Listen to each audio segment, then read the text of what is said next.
Here's the big challenge of life. You can have more than you've got because you can become more than you are. That's the challenge. And of course the other side of the coin reads, unless you change how you are, you'll always have what you got. I have found in my experience that income does not far exceed personal development. Now sometimes income takes a lucky jump, but sure enough, unless you grow out where it is, it'll usually come back where you are. Life has strange ways. If somebody hands you $1 million, best you become a millionaire quickly, so you get to keep the money. Otherwise, sure enough, it'll disappear. Somebody once said, if you took all the money in the world, divided it up equally among everybody, it would soon all be back in the same pockets. Incredible. Success is something you attract, not something you pursue. Success is looking for a good place to stay. So instead of going after it, you work on yourself. Personal development. See, the major question to ask on the job is not what are you getting. The major question to ask on the job is what are you becoming? See, the big question is not what am I getting paid here. The big question is what am I becoming here? Because true happiness is not contained in what you get. Happiness is contained in what you become. So that's our major subject for tonight, personal development. Of all the assignments Mr. Schoaf gave me at age 25, this was probably the most difficult. In fact, I'm still working on this one. I think it's an unending challenge to see what you can become. The next subject is called Basic Laws. And it's good to study the basics. And I call these basics primarily because they come from the Bible. Now, I'm not a theologian or a minister, and that'll be apparent. But Mr. Schoaf taught me that the Bible was a good textbook for ideas and stories and success equations, how to live the better life. I found out that was true. He also taught me that the Bible is as practical as it is spiritual, and I found out that's true. If you look at your bank account and your income and you're not happy, there are several places in the Bible to check to see what the heck's wrong so you can make the changes. And we're going to cover some of those tonight, called basics. Okay. The next subject is my favorite, setting goals. Mr. Schoaf taught me how to set goals. What a favor that was. One morning at breakfast, shortly after I met him, he said, Jim, let me see your current list of goals and let's go over them and talk about them. He said, maybe that's the best way I can help you get a better direction started. And I said, I don't have a list. He said, well, is it out in the car or home somewhere? I said, no, sir. I don't have a list anywhere. He said, well, young man, that's where we got to start. He said, I can tell you right now, if you don't have a list of your goals with you, he said, I can guess your bank balance within a few $100s. Which he did. And that got my attention. I said, you mean my bank balance would change if I had a list of goals? He said, drastically. That day I became a willing student how to set goals. And sure enough, learning how to set goals changed my life. And I often wondered why no one had ever taught me how to set goals up until age 25. I went to high school, but if they offered it, I missed it. I went to college for a year, never heard it. I worked for Sears. Really. And to my knowledge, Sears never taught it. Right? How to set goals. So here I am, age 25, married, my family's starting, I've been to college, I'm working, and I still don't know how to set goals.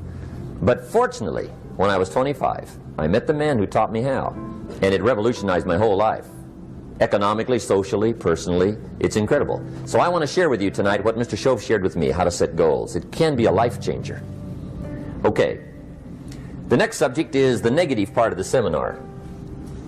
Life is part negative, so we got to talk about the negative. And this subject is called diseases of attitude. Diseases of attitude. There's a lot of things that can wreck your chances to do well. We live in a rather dangerous world, so you got to be not only wise, you got to be careful. Now, attitude diseases are just as bad as physical diseases, right? High blood pressure, heart trouble. I mean, a lot of things will ace your chances to do well. So you've got to be careful. And attitude diseases are deadly. I mean, they'll destroy all the good things you start. Okay?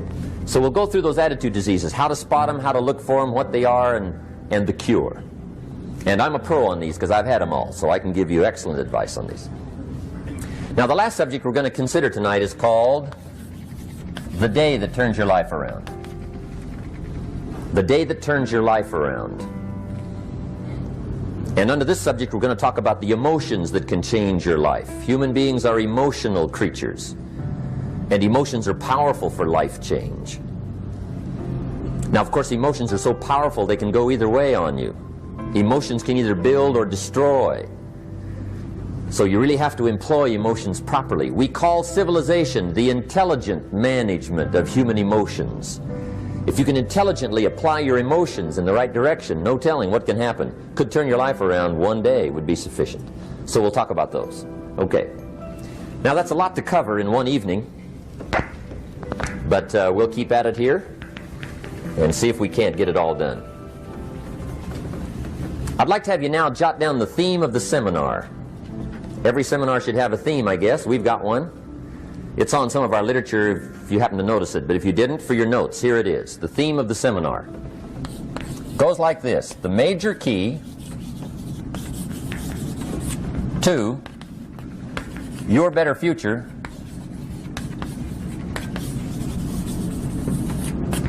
is you. That's the theme of our seminar tonight. The major key to your better future is you. And I'd like to have you underline two words just to give it some added punch. Underline the word major and the word you, so that it reads, the major key to your better future is you. Now, my first suggestion is transfer this to a card or something where you can put it up, where you can see it every day. Preferably put it up where you can see it at the beginning of the day, before you go off to put the day together. This is a good phrase just to glance at, to keep in mind as you're putting the day together. It's called the silent seminar. If you'll just let this talk to you during the day, I found it to be tremendously helpful. The major key to your better future is you. For a big share of my life now, I didn't have this one quite figured out. Among a lot of things I didn't have quite figured out. Many things used to puzzle me back in those early days. I used to wonder why two people could work for the same company, one make twice as much money.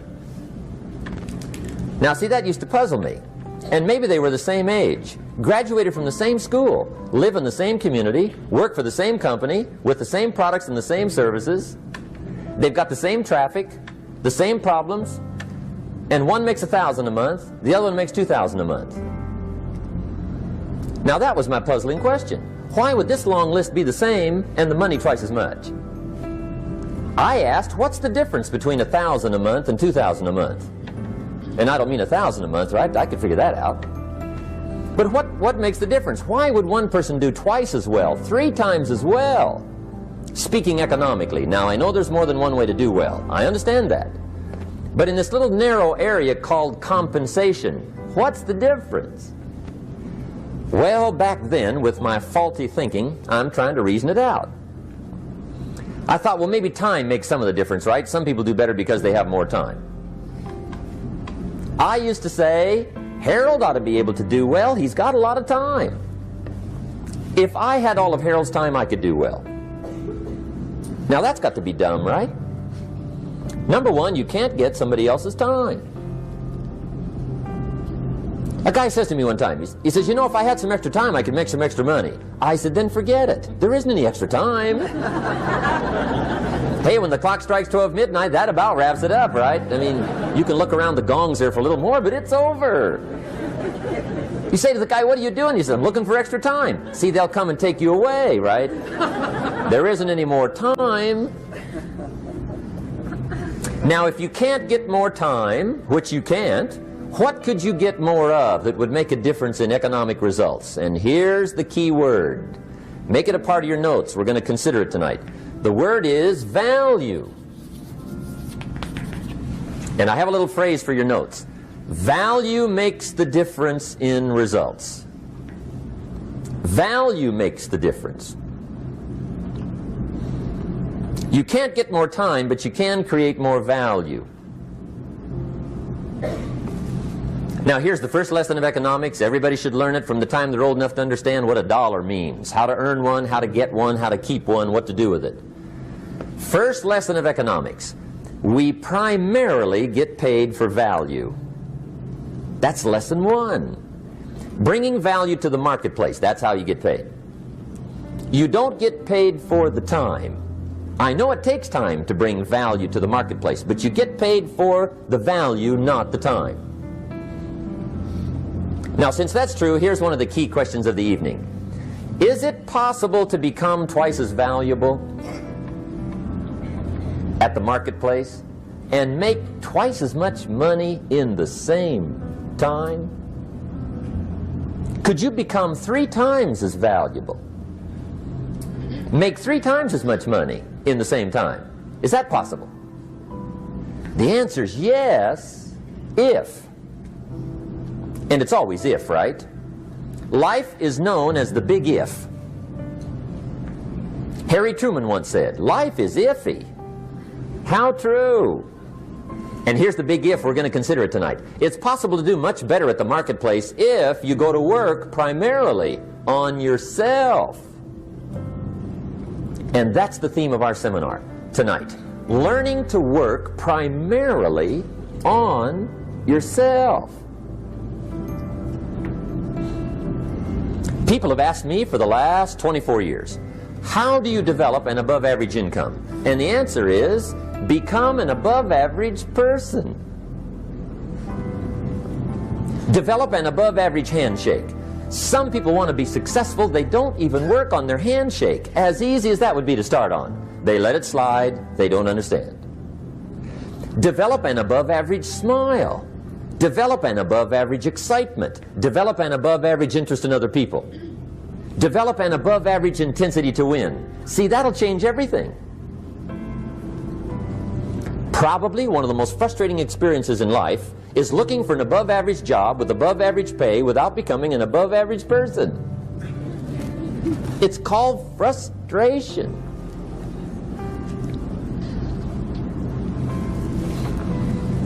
And Mr. Schoaf gave me probably the greatest clue he gave me when I first met him.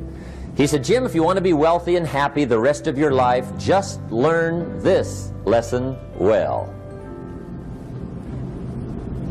He said, learn to work harder on yourself than you do on your job.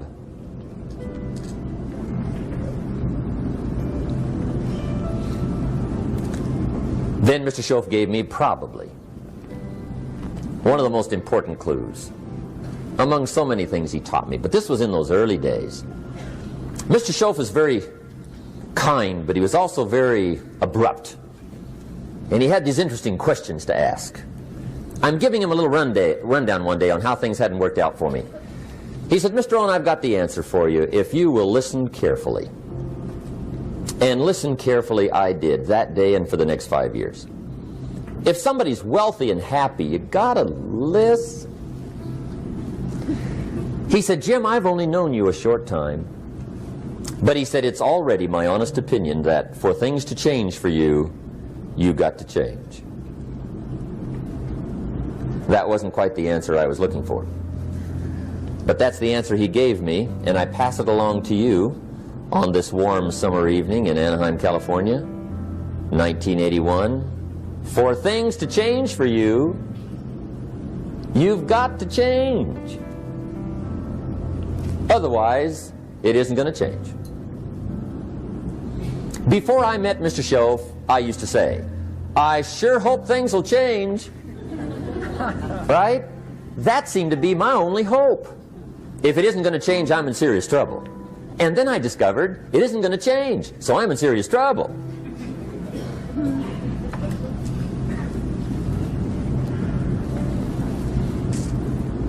See, I can tell you what the 80s are going to be like. You have dropped into the right place. I did a seminar one time for Standard Oil executives and management in Honolulu. And we're having a conference one day on this big conference table.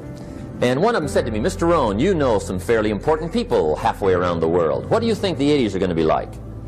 I said, gentlemen, I do know the right people. I can tell you. So they all listened very carefully. And I said, gentlemen, based on my wide experience, I can really honestly say to you, in my opinion, in the 80s, it's going to be about like it's always been. Aren't you glad you came? That's inside. I don't pass that around just everywhere. Now, of course, I said that to make a point, but I also said it because it's accurate. It's going to be about like it's always been. It isn't going to change. The tide comes in, and then what? It goes out. For 6,500 years that we know of, recorded history, and probably long before that. So it is not going to change. It gets light, and then what? It turns dark. 6,500 years. See, it's not likely to change. And we're not to be startled by that. And if the sun goes down, the guy says, what's happened, what's happened? It means he hasn't been here long, I guess, right? It always goes down about this time. The guy says, well, I don't like that arrangement. Well, you got to talk to somebody besides me, right? It gets light, then it turns dark. In rotation, the next season after fall is what? Winter. Pray tell, how often does winter follow fall? Every year regularly for the last 6,500 that we know of. See, it is not going to change. Now, some winters are long, and some are short, and some are hard, and some are easy, but they always come right after falls. It isn't going to change. Sometimes you can figure it out, sometimes there's no way to figure it out. Sometimes it goes well, sometimes it gets in a knot. Sometimes it sails along, sometimes it gets in reverse. See, that's not going to change. The last 6,000 years reads like this: opportunity mixed with difficulty. That's how it reads. It isn't going to change. The man says, well, if it isn't going to change, how will my life ever change? Answer, when you change. And whether I'm talking to high school kids or business executives, my message is always the same. And it goes like this: the only way it gets better for you is when you get better.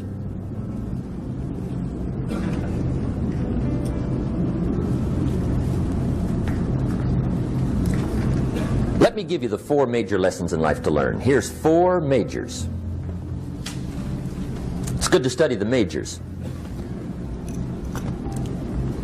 In our weekend seminar we teach, some people don't do well because they major in minor things.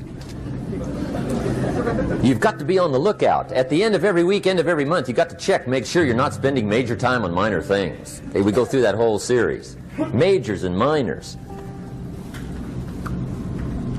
Now, let me give you 2 phrases before we get to the 4 majors. This will set it up and you'll see where I'm going. 2 key phrases for your notes. Here's the first one. Life and business is like the changing seasons. That's the first phrase. Life and business is like the changing seasons. One of the best ways to describe life, it's like the seasons. Frank Sinatra sings, life is like the seasons. Now here's the second phrase. Very important. You cannot change the seasons, but you can change yourself. You can't change the seasons, but you can change yourself. And see, that's how life gets better for you, not by chance, but by change. Now, here's the 4 major lessons in life to learn. I've got my first book finished. Came out a couple of weeks ago. This is in it. The 4 major lessons in life to learn. Here they are. Number 1, learn how to handle the winters. That's lesson 1. They come right after falls with regularity. Some are long and some are short and some are hard and some are easy, but they keep coming. You must learn to handle the nights. They come right after days. You must learn to handle difficulty. It comes right after opportunity. You must learn to handle recessions. They always follow progressions for the last 6,000. See, it isn't going to change. The lesson you must learn is how to handle it. And there's all kinds of winters, right? The winter when you can't figure it out. The winter when it all goes smash. The winter when it turns belly up. The winter when it won't work, when you've run out of money and you've got a broken heart. See, those are winter times. There's all kinds. Economic winters, social winters, personal winters. When your heart is smashed in 1,000 pieces and the nights are unusually long, your prayers seem to go no higher than your head. It's wintertime. Barbra Streisand sings, "It used to be so natural to talk about forever, but used to be's don't count anymore. They just lay on the floor till we sweep them away. You don't sing me love songs, and you don't say you need me, and you don't bring me flowers anymore." A song of winter. But see, the disappointments come. Those are normal. That's part of life. But the question is, how do you handle it? How do you handle the coming winters and the disappointments and the down times? Well, you can't get rid of January by tearing it off the calendar. But here's what you can do. You can get stronger, you can get wiser, and you can get better. The winters won't change, but you can. And that's how life changes for you. See, before I understood, when it was winter, I used to wish it was summer. I didn't understand. When it was hard, I used to wish it was easy. I didn't know. And then Mr. Schoaf gave me a part of his very unique philosophy when he said, "Don't wish it was easier, wish you were better." See, that triggered my whole life change. Don't wish for less problems. Wish for more skills. Don't wish for less challenge. Wish for more wisdom. That's the key. So that's lesson one. Learn how to handle the winters. Here's lesson two. Learn how to take advantage of the spring. That's the second one. Spring is called opportunity. And spring follows winter. What a great place for it. If you were going to put it somewhere, that'd be the place to put it, right after winter. And pray tell, how often does spring follow winter? Every year with regularity, 6,000. You can almost count on it. See, opportunity always comes. Days follow nights. Isn't that terrific? Opportunity follows difficulty. But here's what you must learn to do. Underline these two words in that key phrase. Take advantage. Underline those two. You must learn to take advantage of the spring. See, just because spring rolls around is no sign you're going to look good come fall. You got to do something with it. In fact, you have to get good at one of two things in life. Planting in the spring or begging in the fall. Or get somebody to do it for you. See, those are about the only alternatives. Now here's what else you must do. Take advantage of the springs quickly, because there's only a few. Just a handful of springs have been handed to each of us. They don't come forever. Life is fairly brief. So you got to read every book you can get your hands on what to do with your springs while they're here. And take advantage, they soon run out. The Beatles wrote, "Life is so short." And for John Lennon, it was extra short. But life is brief. Elton John sings, "She lived her life like a candle in the wind." It's brief. So whatever you're going to do with your life, you got to get at it. Don't just let the springs pass. Here's the third major lesson in life to learn. Learn how to protect your crops all summer.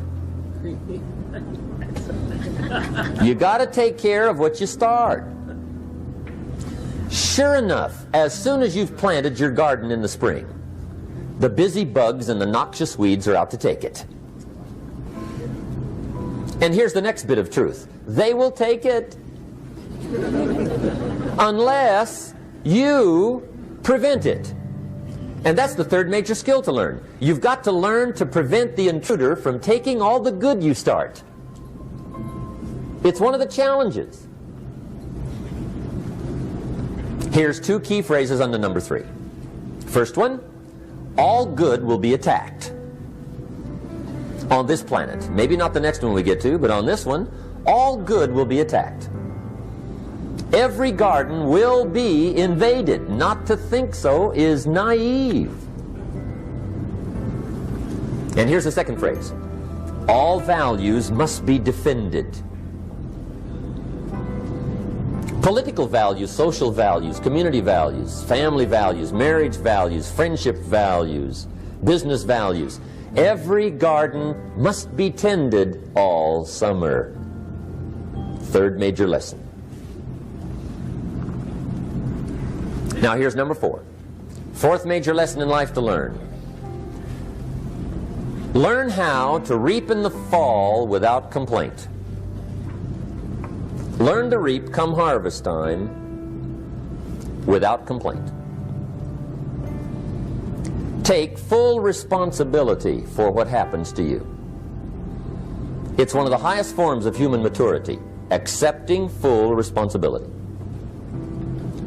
It's the day you know you've passed from childhood to adulthood, the day you accept full responsibility. And another note, learn to reap in the fall without apology. Without apology if you do well, and without complaint if you don't. That's maturity. I used to have that long list of reasons why I wasn't doing well. To explain. You got to explain, right? Otherwise you're going to look bad. I used to have this funny list called Reasons for Not Looking Good.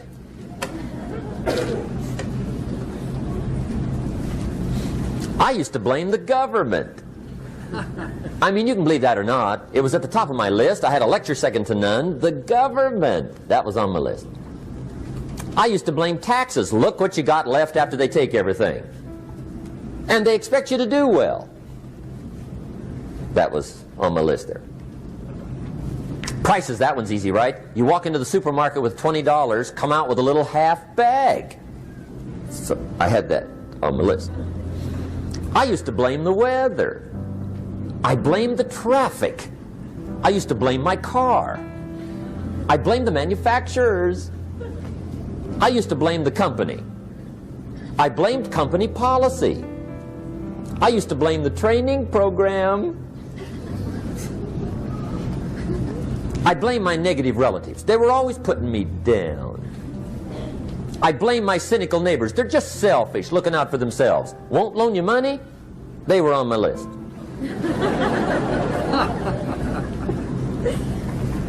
I used to blame the economy.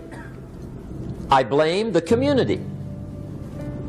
That's a pretty good list for not doing well, isn't it? I thought it was good. I'll never forget one day, Mr. Schoaf was very kind, but he was also very blunt. And this was no exception. And I'm glad he was blunt. There's a lot of things I'd have missed if he hadn't have been blunt. One day, with sort of a curious look on his face, he said, "Jim, just out of curiosity, tell me, how come you haven't done well up until now?" Excellent question. I thought, well, so I won't look too bad, I'll go through my list. And this list I just gave you, I put that on him. And he was very patient. He let me go through the whole thing, the government, the weather. I went through this whole thing. When I finished, he looked my list over very carefully. He said, "Mr. Rohn, big problem with your list. You ain't on it."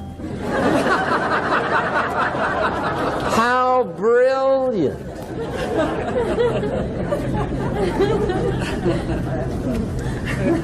When I went to work for him a few months later, I learned very quickly to tear up my list, reasons for not doing well, and I threw it away. And I got me a fresh piece of paper. And I put one word on it. Me.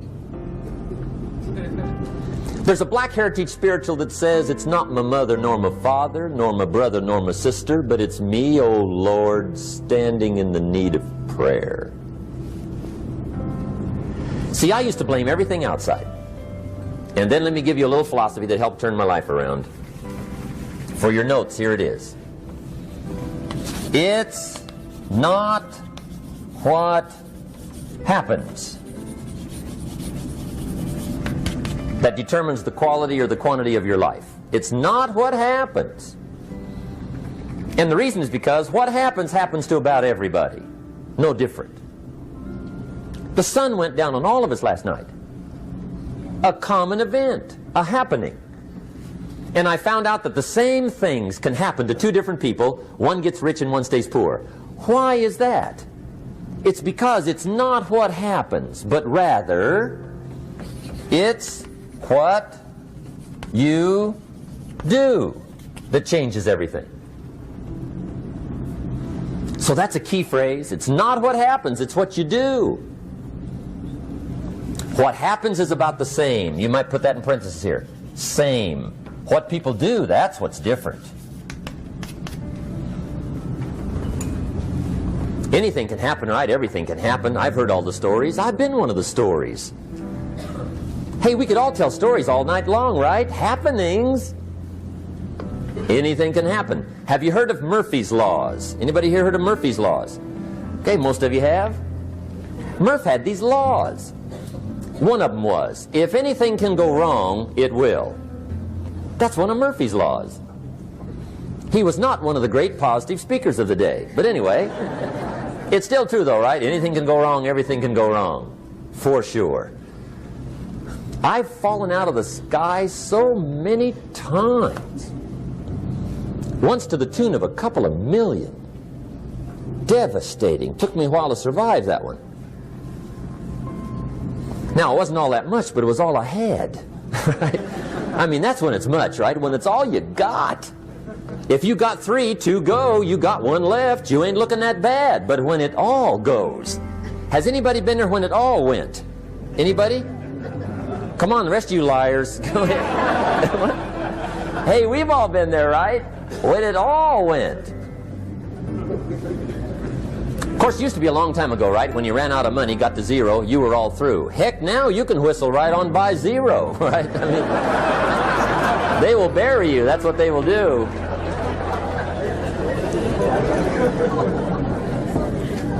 But see, those are the happenings, right? Everything can happen. Anything can happen. But it's not the happenings. It's what you do about it. Somebody says, yeah, but you don't understand the disappointments I've had. Come on. Everybody's had their share. Disappointments are not special gifts reserved for the poor. Everybody has them. The difference is what you do about them.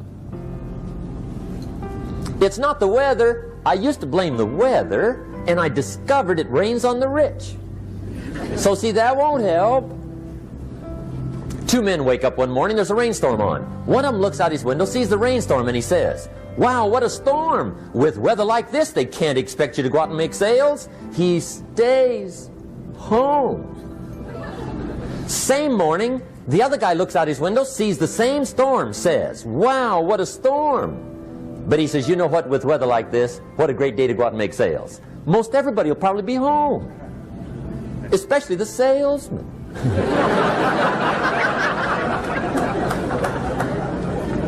See, that's the difference in how your life works out. It's not what happens, it's what you do. So here's one of the key questions of the evening. Starting tomorrow, what are you going to do that'll make a change in your life's direction? Good question. What are you going to do starting tomorrow that'll make a difference? Now see, if you don't do something starting tomorrow that'll make a difference, guess what? It's gonna be the same. And see, that way you can guess what the next 5 years are going to be like. Look at the last 5. Because the next 5 are going to be like the last 5 unless you, major key, tomorrow, change it all. Or change a little, or change something, or don't change. It's choice time. You can do whatever you want. But it's nice to know any day you wish you can change your whole life. What can you do starting tomorrow that'll make a difference? Good question. What can you do with economic chaos, massive disappointment? What can you do with a broken heart? What can you do when it won't work? Good question. So if I had a word with you tonight, one-on-one, just you and me. I think my personal advice to you would be, this year, 1981, reach down inside of you and come up with some more of those remarkable human gifts. They're there, waiting to be utilized. And then change anything for you want to change. And I challenge you to do that because you can change. If you don't like how it is for you, change it. If it doesn't suit you, change it. If it doesn't please you, change it. If it isn't enough, change it. And I challenge you to do that because you can change. See, you don't ever have to be the same again after tonight, only by choice. If you don't like your present address, change it. You're not a tree.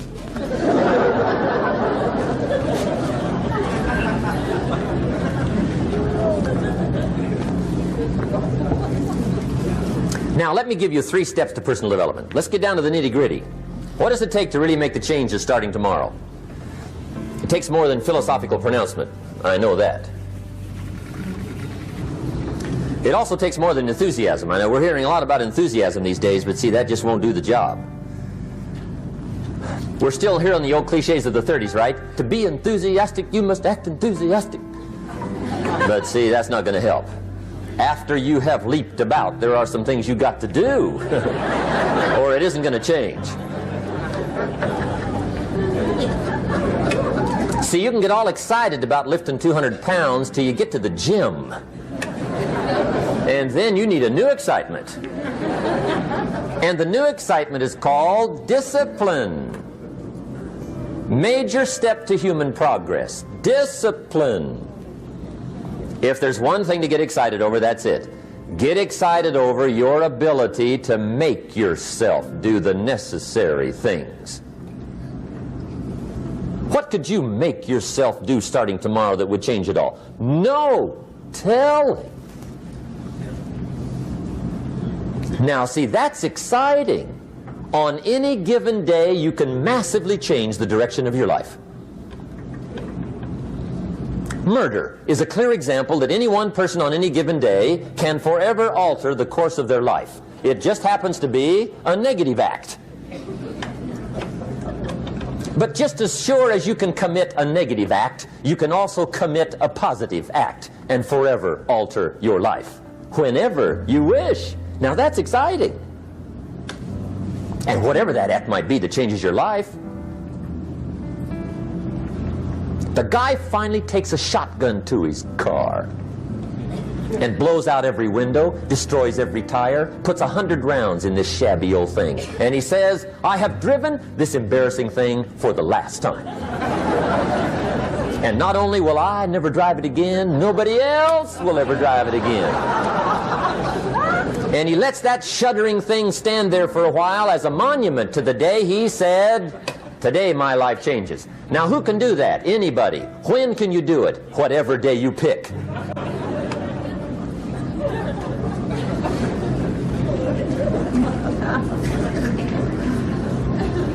Now here's the key to discipline. Start with the little disciplines, get excited over the little disciplines, and get right on those, because those will lead to the big ones. You can't handle the big challenges in life unless you take on the little ones. Make a list of all the things you can do, get right on those, discipline yourself for those, both for the results and for the muscle and for the practice, so that when life hands you some big challenges, you'll be ready, you'll have the muscle. But see, if you don't handle the small ones, you can't take care of the big ones. Okay, here's what else it takes for life change. Self-motivation. Key phrase, self-motivation. I don't know why we call it self-motivation. It's really the only kind there is. You've got to motivate yourself. Because I found out you can't change people. They can change themselves, but you can't change them. Lord knows some I've tried. But see, it won't work. People have to change themselves. I learned some of those lessons early. I built a little sales organization way back in those early days. I'm 25. And I had some nice people. I said, I'm going to make these people successful if it kills me. I almost died, right? I mean, you can't do that.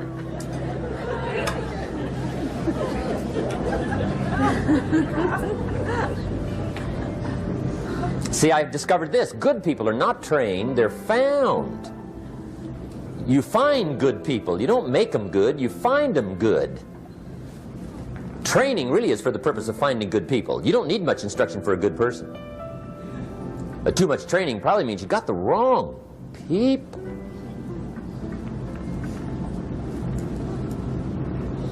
So you got to find the right people. That's the key to getting a good job done. One of the major things we learn in management, lesson 1, don't send your ducks to Eagle School.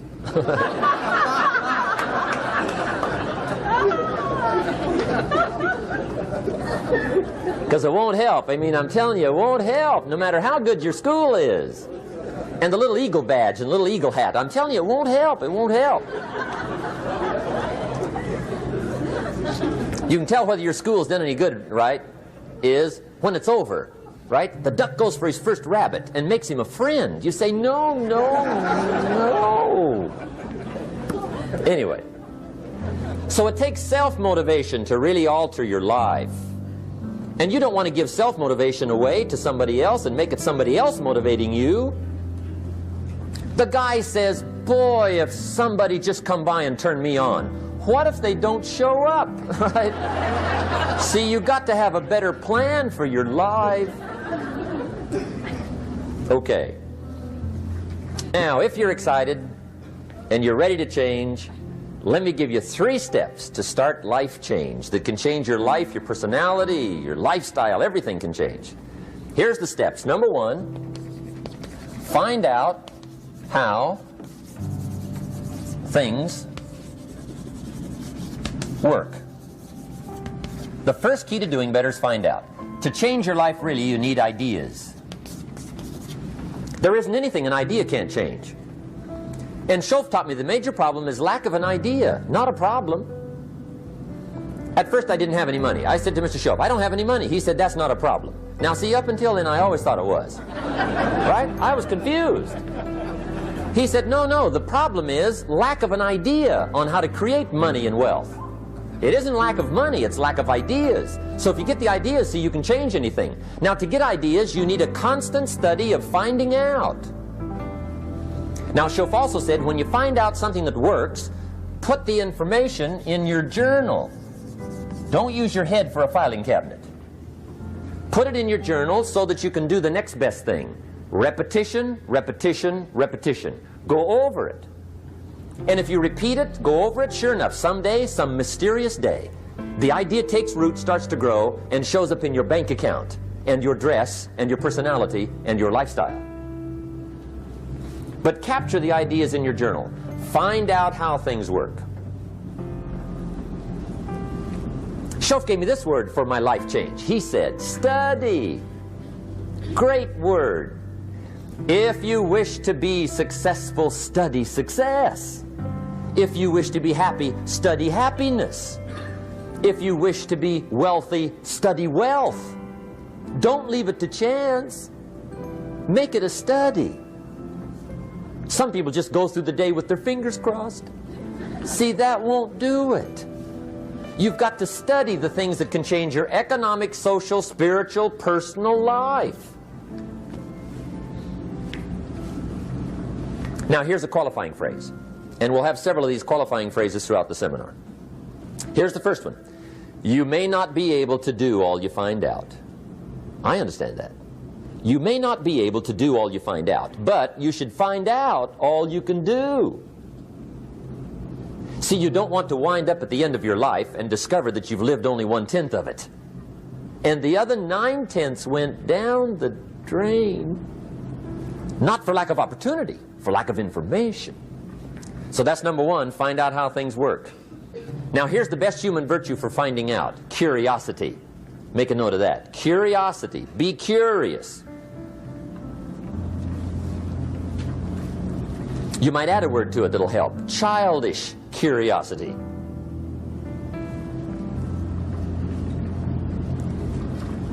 What will kids do if they want to know something bad enough? Bug you. That's the phrase. They can ask 1,000 questions. You think they're through? They got another 1,000. They'll drive you to the brink. It's a virtue. when you gotta know. Be like a child. In fact, Jesus, the master teacher, said, unless you can become like little children, you might as well forget it. You don't have a prayer.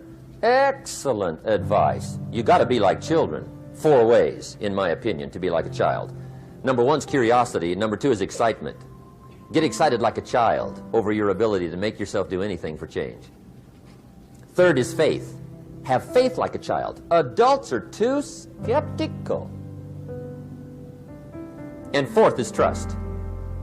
Trust is a childish virtue, but the rewards are incredible. So be like a child. Now, if you're curious, let me give you 3 ways to find out how to change anything. Any life direction, any dimension. Here's 3 ways to find out how to change anything. Number 1 is to read. Become a good reader. All of the successful people I know and work with around the world, they're all good readers. Curiosity drives them to read. They got to know. They just read.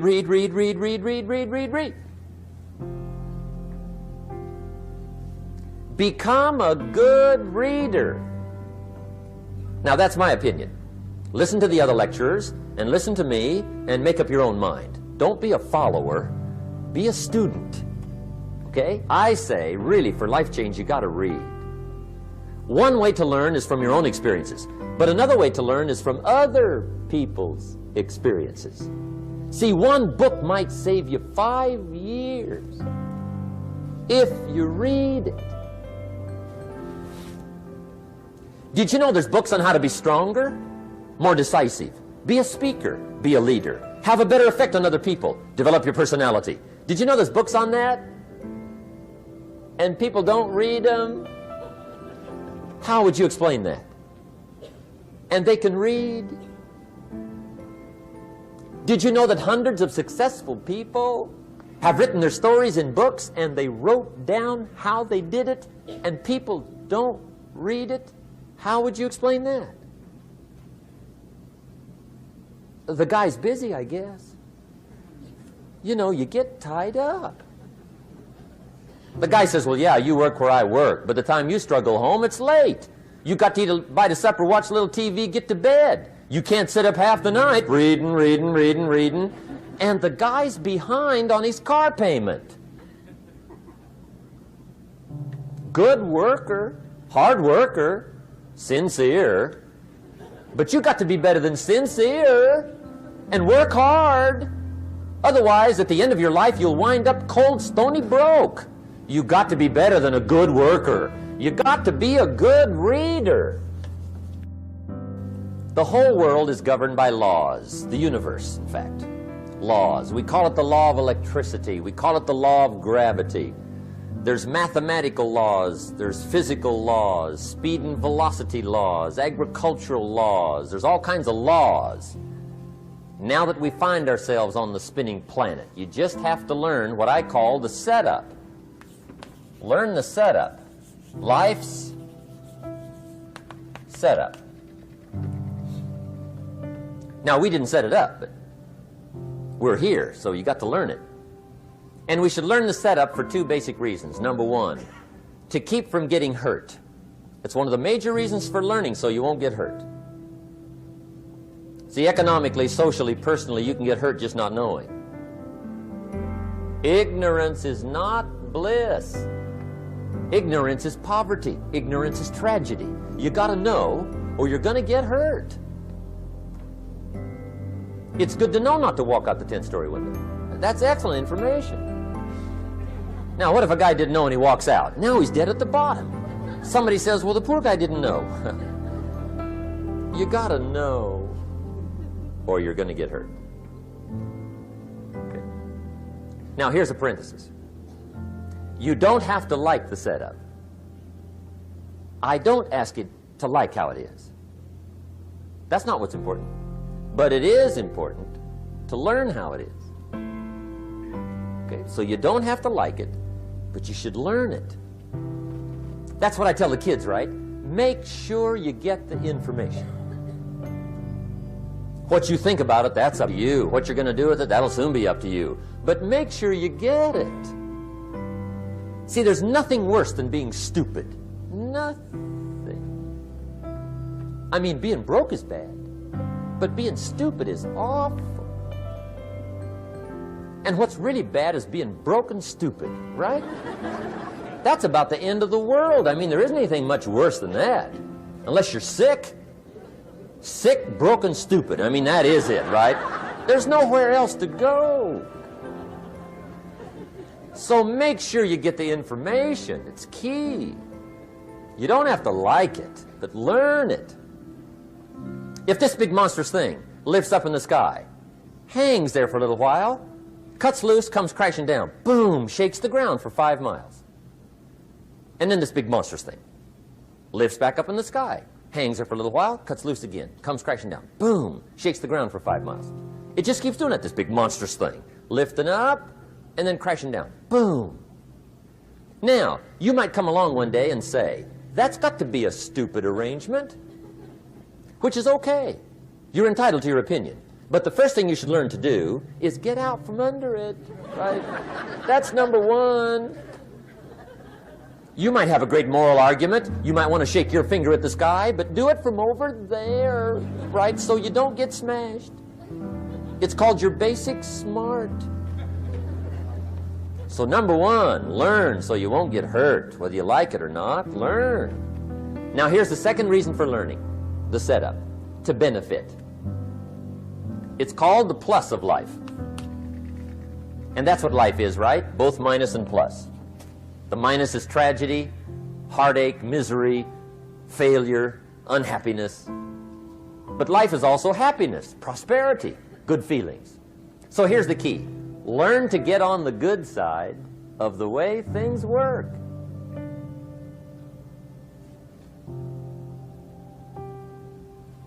Now here's 2 of the basic laws, and we'll take our break. Shof taught me these. They come from the Bible. Now again, I'm an amateur, okay? When it comes to the Bible, I'm not a pro. So you'll sort of have to take my way of putting it. But here they are. The first one is the law of use. The law of use. And it goes something like this. Whatever you don't use, you lose. Lack of use causes loss.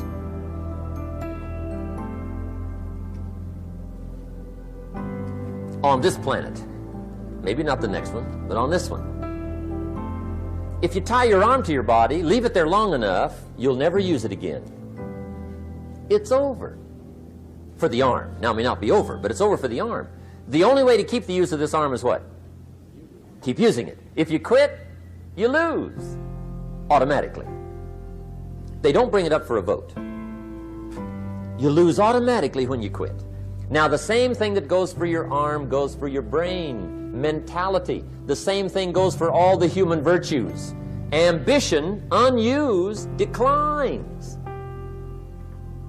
Strong feelings, unused, diminish. It doesn't grow, it diminishes.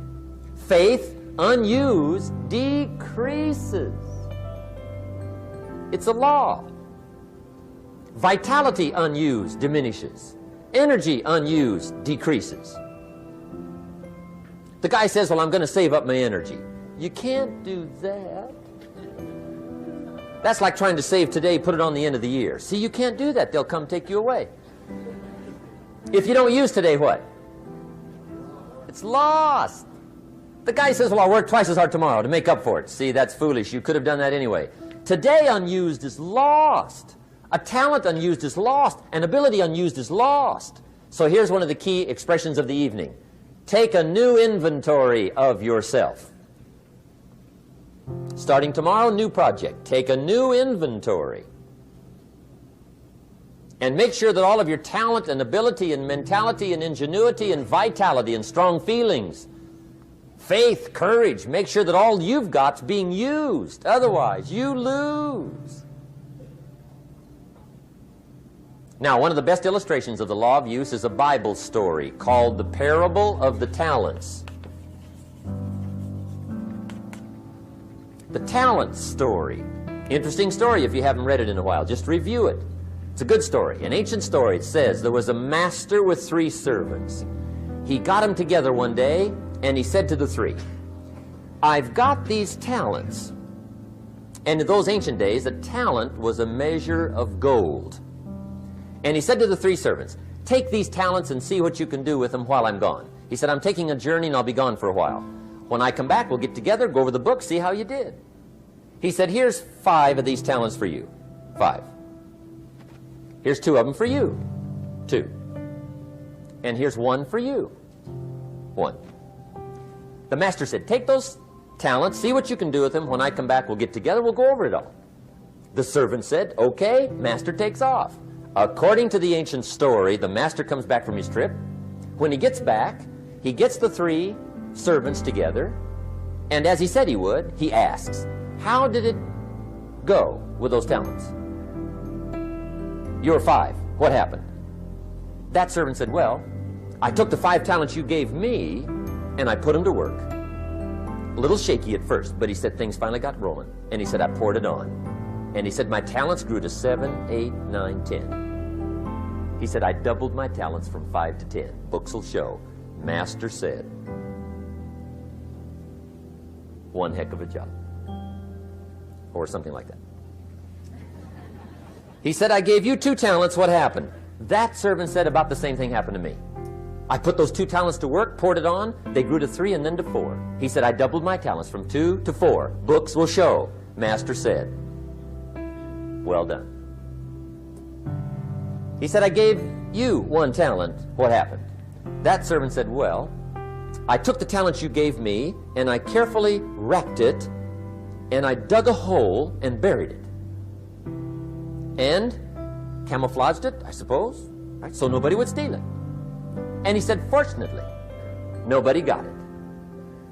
And he said, I knew you were going to be here today, so I dug it up. Here it is, safely wrapped. I did not lose it while you were gone. According to the ancient story, the master said, take that talent away from him and give it to the man that's got 10. Now you might say, well, I don't like that arrangement. The poor guy's only got 1 talent. He's already got 10. It ought to be more even. Remember, I didn't ask you to like it.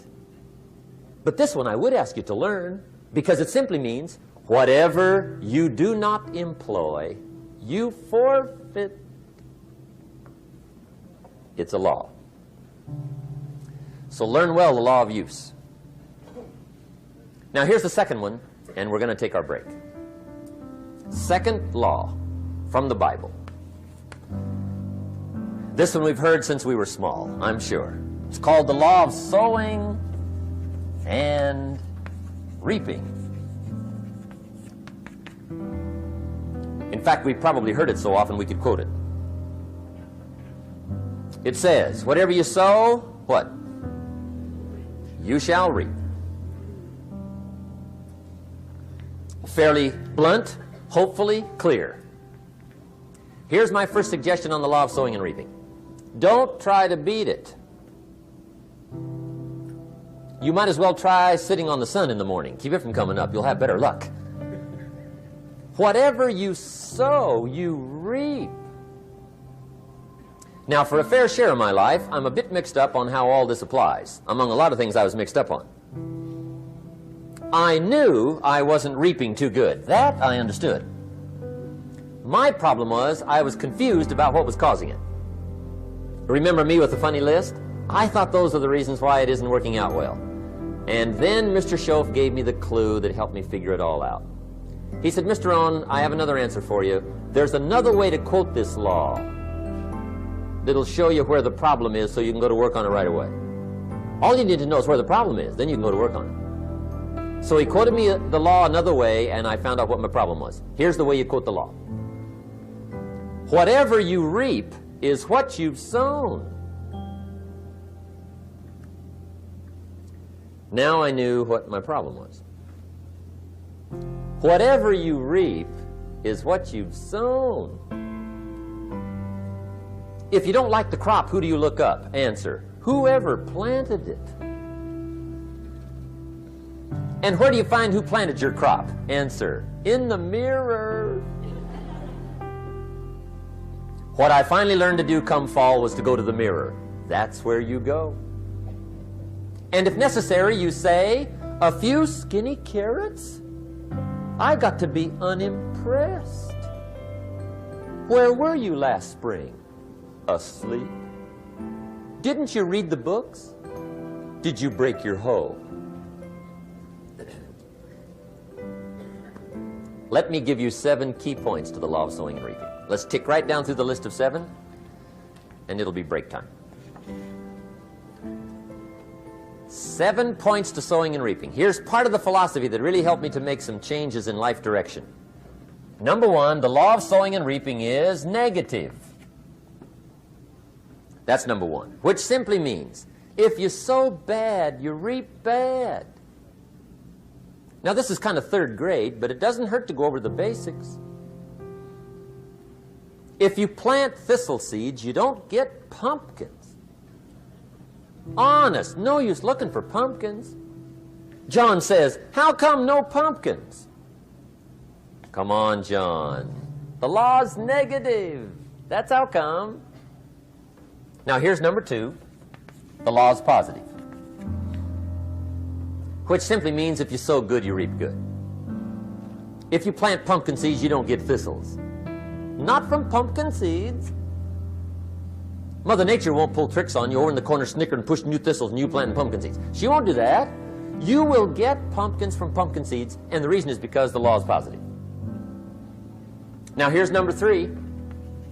I got excited when I found out the full dimension of this. See, you do not reap what you sow, but rather, you always reap much more than what you sow. So the 3rd key word is more.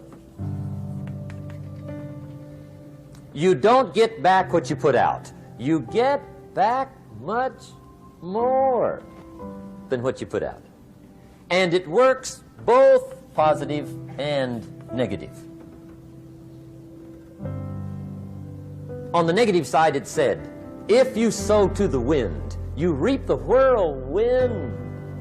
So you got to get ready for that, or you will be naive. See, anybody can, whether you will or not. See, that's the question. And here's a good question to ask. We are all buying somebody's plan. The question is, whose? Who's got you talked into doing what you're doing? Who's got you talked into your present plan? See, 10 years from now, you will surely arrive. The question is, where? But see, anybody, if you want to, can go searching for a good plan, pick it, and start working it. And sure enough, as the time passes, as it surely will 5 years from now, 10 years from now, then you'll be winding up wearing what you want to wear, driving what you want to drive, living where you want to live, become what you want to become. But now's the time to fix the next 10 years. And who can? Anybody. Here's number 6. The 6th key to sowing and reaping.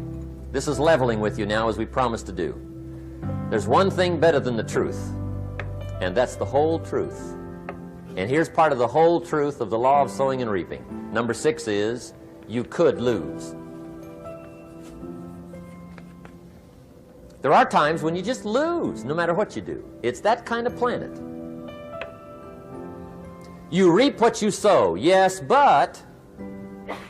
What does that mean, yes, but? Well, the farmer plants his crop in the spring, takes care of it all summer, loves his family, works 10, 12 hours a day, 6, 7 days a week, is an honorable man. Come fall, he's got a beautiful crop, and he deserves every bit of it.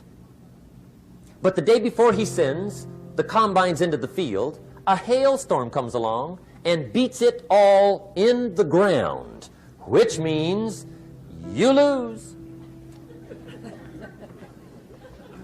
Somebody says, well, what did he do wrong? Answer, nothing. It's just that kind of planet. Sometimes it's going to hail on your crop and rain on your parade, so you got to get ready for that or you will be naive. That's just part of the life arrangement. And don't press me why. I was not in on some of the original decisions here, so I don't know how it got set up. But there's just times, sometimes you lose. That's part of life. But now here's number 7. The 7th key to sowing and reaping. And it goes like this. It's just another way to quote the same law. And it goes like this. If you don't sow, that's just another way to quote the law. If you don't sow, what? You don't reap. You don't even have a chance. So if you looked at your game plan tomorrow, you might come to the quick conclusion, I got to get some sowing going. How true. Get you some sowing going. And remember, you've got plenty of time. You've got all the time there is. Some people spend enough TV time to make a fortune. The latest article on television watching in this country, according to the latest article, the average television is on in this country in every household 7 hours a day, called the Big 7. I asked a guy one time what his TV cost.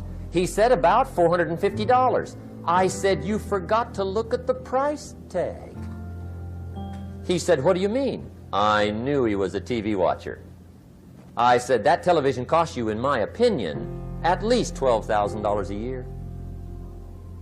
To watch it, not to own it.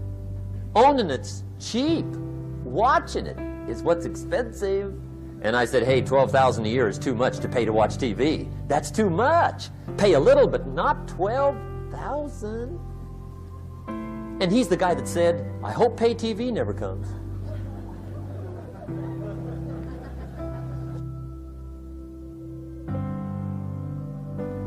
Okay. We're trying to cover an awful lot tonight. I realize that. But my time schedule is such that we just have to sort of give it all to you and let you sort the rest out. I wish we had plenty of time for questions and answers and that whole thing, but our time is just limited. But we are trying to go through an awful lot, I realize that. But looks like everybody's getting it. This is about the note-takingest crowd I've seen in a long time. Incredible. Does anybody have 5 pages yet? Anybody? Oh, fantastic. Incredible. Okay. Maybe you heard the story about the preacher down in Texas, southern part of the country. He was an evangelist back in the horse and buggy days.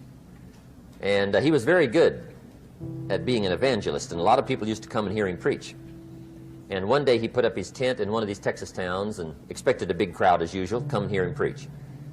And he got there, first night of the tent revival, walked in. 7:30, time to start. And to his surprise, the tent was empty. He thought, well, something must be drastically wrong. So he waited till 7:45, nobody showed up. 8 o'clock, zip. Finally, 8:15, one lone cowboy wandered up on his horse, tied his horse up outside, came in, sat down on the front bench, right, waiting for something to happen.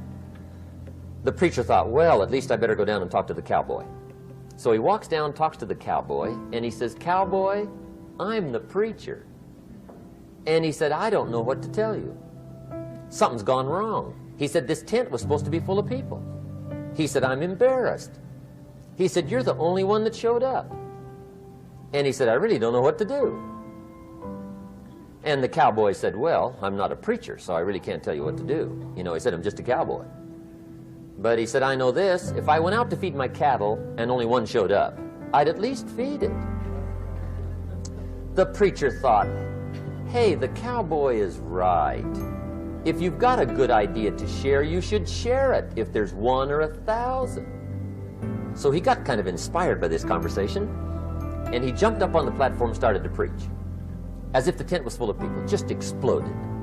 And he went for an hour and 15 minutes, just kept rolling. Finally, he quit. And when he finished, he came down off the platform, talked to the cowboy again. He says, well, cowboy, what did you think of my sermon? And the cowboy said, well, I'm not a preacher, so I really can't tell. You know, he said, I'm just a cowboy. But he said, I know this. If I went out to feed my cattle and only one showed up, I'd feed it, but I wouldn't dump the whole load on it.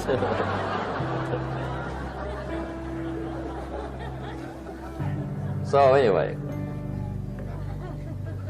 if it seems like we're dumping the whole load tonight, I guess we are. But gosh, everybody's doing well. I'm having a good time. I appreciate the response here tonight. Okay, the next subject is setting goals. Let me show you what turned my life every way but loose. Mr. Shoaf dropped this idea on me, changed me completely. Setting goals. Here's what can easily happen if you don't set goals. It's easy to let life deteriorate into making a living instead of designing a life. And we all have a choice. Make a living or design a life.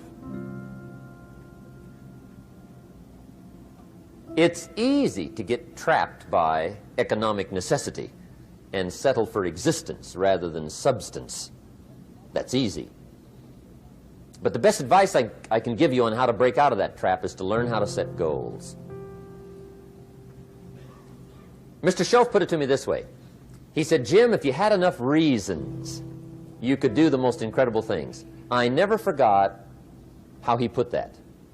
If you have enough reasons.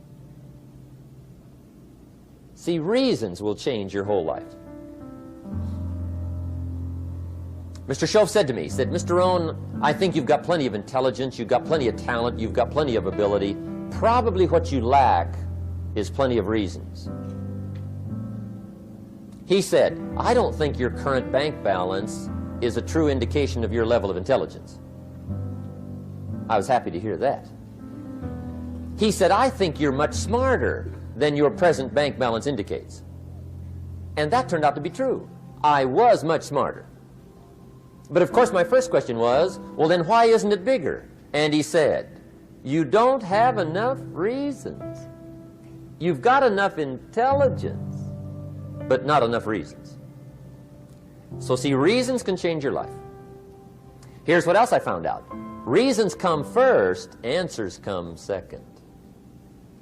You don't get the answers to do well till you get the reasons.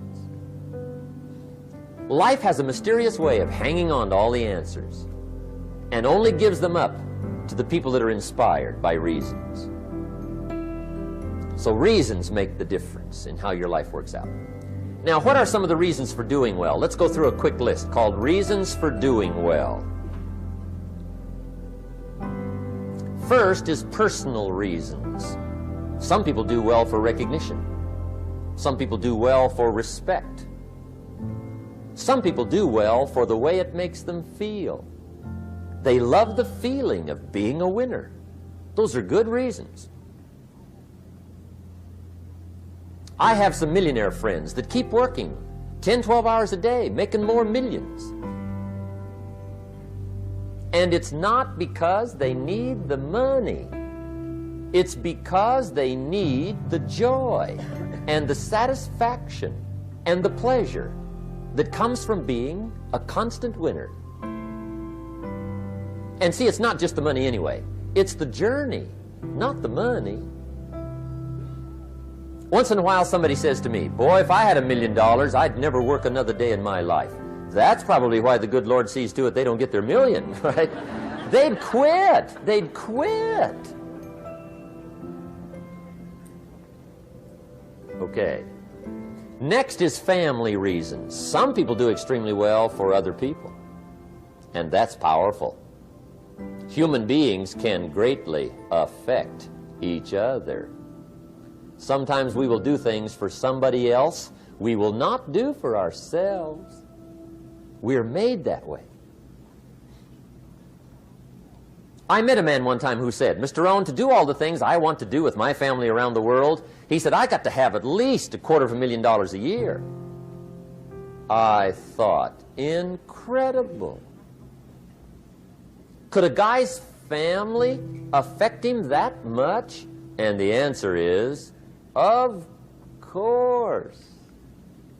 How fortunate are the people that find themselves greatly affected by somebody for personal achievement. And we are affected. The writer of a recent song said, "If not for you, the winter would hold no spring, couldn't hear a robin sing. I just wouldn't have a clue if not for you." So we can be affected. That might be one of the most stimulating reasons to do well, finding somebody. When Andrew Carnegie died, the wee little Scotsman that built the big steel industry, when he died, they opened up his desk, and in one of the desk drawers, they found a slip of paper. On that piece of paper, Mr. Carnegie had written his goal for his life, and he wrote it when he was in his 20s. And on that piece of paper, it said, "I'm going to spend the first half of my life accumulating money. I'm going to spend the last half of my life giving it all away." What a goal. He got so inspired by that goal that the first half of his life, he accumulated $450 million. And the last half of his life, he gave it all away. Good question tonight. What's got you turned on? What's got you bombed out of sight to get up early and stay up late and hit it all day? Next question. What's got you turned off? When I found the answers to those two questions, my life exploded into change. I finally found out what had me turned off, and I got that cured. And then I got me a long enough list of reasons to turn me on. And once the lights went on for me, age 25, they've never gone out. I've fallen out of the sky a few times, but I've never lost that drive to make something unique out of my life. See, reasons altered my whole life. Now, there's another list of reasons called nitty-gritty. Hard little reasons. Sometimes those little reasons are the most powerful reasons that can change your life. Sometimes it doesn't take much. I now carry several $100s in my money clip. It's only a few $100s, but it was one of those reasons turned my life around. Just before I met Mr. Schoaf, I heard a knock at the door. I go to the door, and there's a little girl standing there about this tall selling Girl Scout cookies. And she gave me one of the finest sales presentations I've ever heard. Special deal, several flavors, this whole package of stuff, $2. And with a big smile, she very politely asked me to buy. And I wanted to. Big problem. I'm broke. I don't have $2. And to this day, I can remember the pain and the embarrassment. I'm a father. I'm a husband. I've been to college. I'm working. I'm 25. I don't have $2. And I didn't want to tell her that for some reason. So I did what I thought was next best. I lied to her. I said, "Hey, look, I've already bought lots of Girl Scout cookies. I've still got plenty stacked in the house," which was not true. But it seemed to get me off the hook for the moment. She said, "Well, gosh, that's wonderful. Thank you very much." And she went away. When she left, I closed the door, and that was the day I said to myself, I don't want to live like this anymore. I've had it with lying, and I've had it with being broke. I'm never going to let this happen to me ever again. I promised that day I would work as hard as possible and would always carry plenty. It took me a little while, but now I do. It was one of those reasons. And I guess I carry plenty for two reasons. One is the way it makes me feel, but also in case I bump into another Girl Scout selling cookies. right? I'm ready.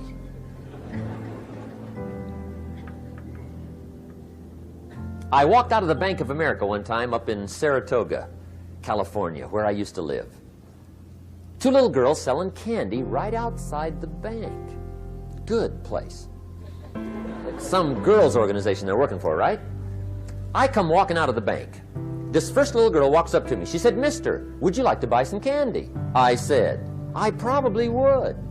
What kind is it?" She said, "It's almond roca." I said, "My gosh, that's my favorite." She said, "Wonderful." I said, "How much is it?" She said, "It's just $2. I thought, incredible. I said, "How many boxes of that candy have you got?" She said, 5. And her little friend was standing there. She was selling candy too. I said, "How many boxes have you got?" She said, "I've got 4. I said, "That's 9. I'll take them all." They said, "Really?" I said, "Yeah, it's my favorite. I've got some friends. I'll pass them around." They got so excited, put all this candy together. I reached in my pocket and gave them the $18. When I've got the candy and they've got the money, that first little girl looks up at me. She says, "Mister, you are really something." How about that? Can you imagine only spending $18 and have somebody look at you in the face and say, "You are really something"? Now you know why I carry heavy, right? I'm not going to miss anymore. It was just one of those reasons. Helped to change my life. One of my nitty-gritty reasons was budget finance. Budget finance used to grind my soul. Way back in those early days, I had fallen for one of those consolidation loans, where you take all your little hard-to-pay bills, put them into one big impossible-to-pay bill, right?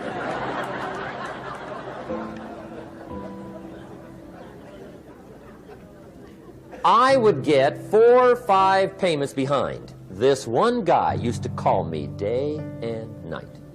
I don't think they're allowed to do that anymore. Harassed me. Threatened to run me in front of the judge. Threatened to ruin my credit. Threatened to embarrass my family.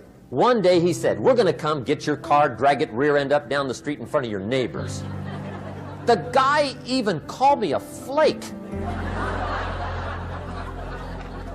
And back in those days, I'm broke, I'm pitiful, there's nothing I can do about it. But I never forgot how the guy treated me.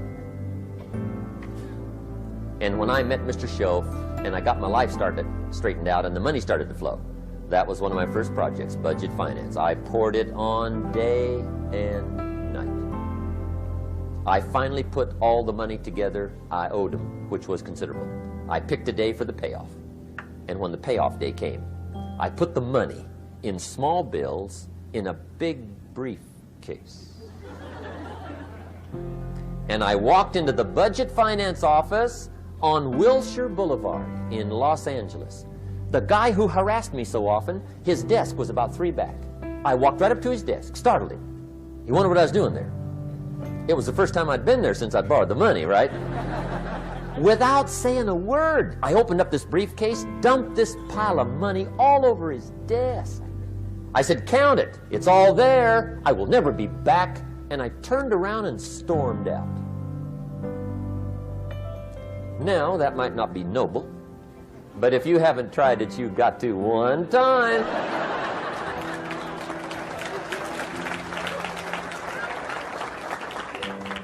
It can be the day that turns your life around. All you need is a reason that turns you on. One of my dear friends, Robert Depew, Bobby used to be a school teacher in Lindsay, olive capital of the world. Bobby taught school several years, got a little weary teaching school. One day decided he wanted to get into sales. So without telling anybody, he just up and quit his job teaching school and jumped into sales.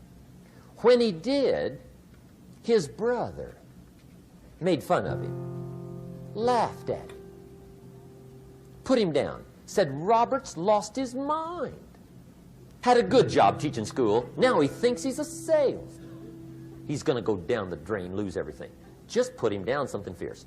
Bobby said, the way my brother acted when I got into sales, he said that made me so mad.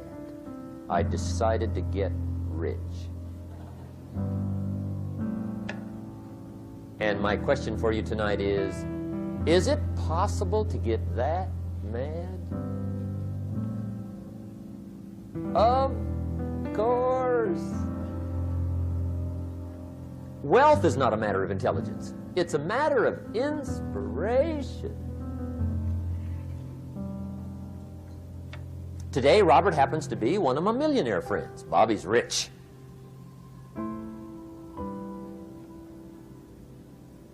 Frank Sinatra said one time, the best revenge is massive success.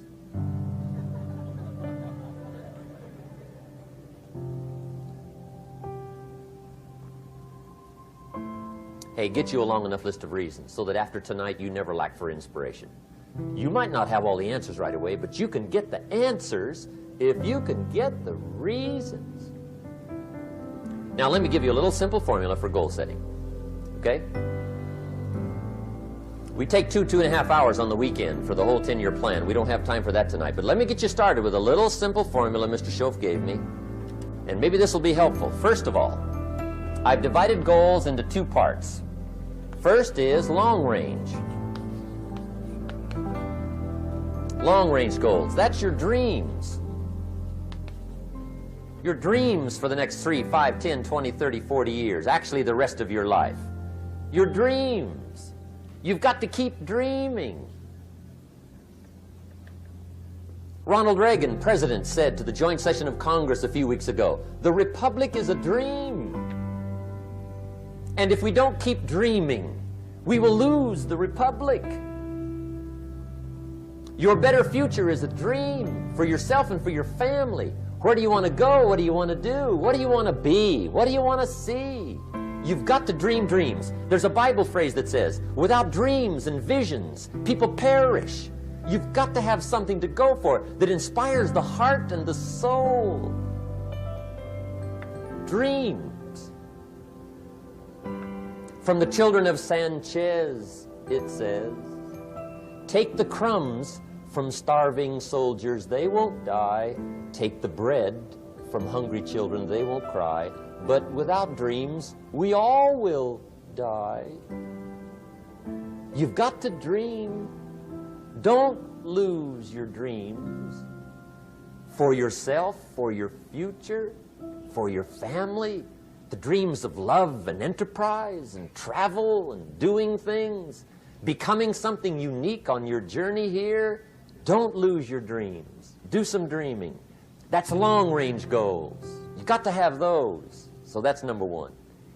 Here's the second part of goals, short range. Short range goals. That's your goals for tomorrow, this week, this month, this year, the immediate future. We call these confidence builders. Because if you set up something short range, go for it, get it, latch onto it, work hard, accomplish it. That starts building your strong feelings to go for your dreams. Now, I've divided goals into 3 categories. Here they are. Number 1 is economic. That's your goals for money, income, business, profits, production. Economics. Make sure you've got your economics well planned.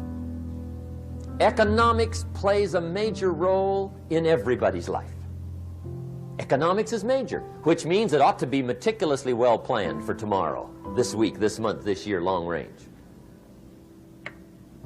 What if you asked somebody tomorrow if you could see their meticulously well-planned list of economic goals? What would they probably say? They say, you some kind of a nut? You must be weird. Hey, I found out what success is. Success is doing what the failures won't do. Make sure you've got your economics well planned. It'll put you in the top 5%. One of the key little subjects we talk about on the weekend is the 7 fundamentals for wealth and happiness. And that's one of them, well-planned economics. It's a fundamental if you want to do well. Join the top 5%. Anybody in this room can join the top 5%, if you will. Okay. Now here's the second category of goals, things. Make a list of the things you want. And on my list of things, now I put everything. Little things as well as major things. Doesn't matter how small it is, it goes on my list. I used to just put major things, cars, homes. I don't do that anymore. I now load my list with everything. Everything. And the reason is, part of the fun of having a list is checking it off. That's it. Boy, at the end of the day, if you can go, got it, got it, got it, got it, got it, got it, whatever it is, right? You get into the habit. So load up your list, the things you want. Now, when you check off something major, celebrate. That's an important point to make. Celebrate your achievements. Live it up. Have a party when you reach something you've worked for a while. See, we all grow from two experiences. One is called the pain of losing. The other one is called the joy of winning. We need both of them. Amplify them as much as you can, which also means make losing painful. If you set up something, fooled around, didn't get it, put it on yourself. On the other side, if you did get it, congratulate yourself. Self-congratulations is a sign of maturity. Seeking congratulations is a sign of immaturity. But hey, winning and losing, see, that's what it's all about. That's the name of the game. Now, some people lead such mediocre lives, at the end of the day, they don't know whether they're winning or losing. They got no clue. Guy's just going through the day with his fingers crossed. There's a better way. Okay, here's the third category of goals, personal development. Put those goals together, personal development goals. That's your goals to be stronger, more decisive, be a speaker, be a leader, learn a language, all kinds of skills. Okay. The whole weekend seminar was designed to improve all your skills so that you walk away more skillful. And that's what you want, the personal development skills. That's what attracts, that's what brings good things to your life, the person you become, more skillful. Now, this is quite a package to work on. Economics, things, personal development. For tomorrow, this week, this month, this year, long range. Okay? That'll get you started. Now, here's the simple formula for setting goals. It goes like this. A, work on your goals. That's step one. Work on them. And I put the word work there deliberately. Setting goals is plain hard work. I don't want to kid you. We haven't come here tonight to kid each other. It's work. I know it's work. That's why a lot of people just let it slide. It's work. Many people work hard on their job, but they don't work hard on their future. They just let that slide. And the work involved is making plans. I know most people don't. I understand that, but don't let that be you. Guy says, well, yeah, you work where I work, but the time you struggle home, it's late. You've got to eat a bite of supper, watch a little TV, get to bed. You can't sit up half the night. Plan, plan, plan. And the guys be all right. Good worker, hard worker, sincere. But you've got to be better than sincere, working hard. You got to be better than a good worker. You got to be a good planner. Somebody once wisely said, the people who fail to plan are planning to fail. Well said. So work on your goals. Here's step 2. Write your goals down. That's so important. I teach my staff around the world, put your goals in your journal. Because one of the major people you want to study is yourself. Say, here's the list of goals I put together 3 weeks ago. Here's the list of goals I put together 2 years ago. Here's some of the changes I made, rearrangement of my priorities. I scratched these off. I put these on. I've gotten these. Study your accomplishments. Study what your desires are. Put them on paper. Write them down. Here's another reason for writing your goals down. It shows you're serious about doing better.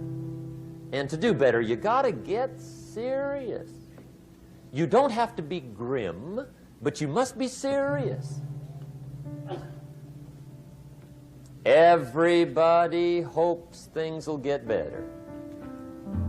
Everybody hopes. Poor people hope. That ought to tell you something. It means the future does not get better by hope. It gets better by plan. I used to have the affliction called passive hope. It's an affliction. It's bad. Probably what's even worse than that is happy hope. Now that is really bad. That's bad. Happy hope. The guy's 50 and he's broke and he's still smiling. See, that's not good. So get serious about your goals. Put them on paper. Write them down. There's all kinds. His goals, her goals, their goals. Business goals, financial independence goals, family goals. I mean, there's so many things to work on this that if you don't get busy and work on it, sure enough, the time will pass. And sure enough, 5 years from now, you'll wind up where you don't want to be, wearing what you don't want to wear, driving what you don't want to drive, being what you don't want to be. Now's the time to fix it. Now, here's the third step to your goals. Check the size of your goals and the kinds of goals. How big they are, what kind they are, affects you. And here's one of the important phrases of the evening. Your goals are affecting you, whatever they are. Your goals affect your handshake. Your goals affect your attitude, personality. Your goals affect the way you walk, the way you talk, the way you dress. All day long, we're being affected by our goals. Now, some people have goals, but they have such lousy goals. The effect is bad. I asked a guy one time, what are your goals for this month? The guy said, look, if I could just scrape up enough money to pay these lousy bills. That was his goal. I'm not saying it isn't the goal. It's a goal, but it's such a lousy goal, the effect is bad. You don't jump out of bed on Monday morning and say, oh boy, another chance to go out and scrape up the money to pay my lousy bills. See, you don't do that. Usually you say, oh, not another Monday.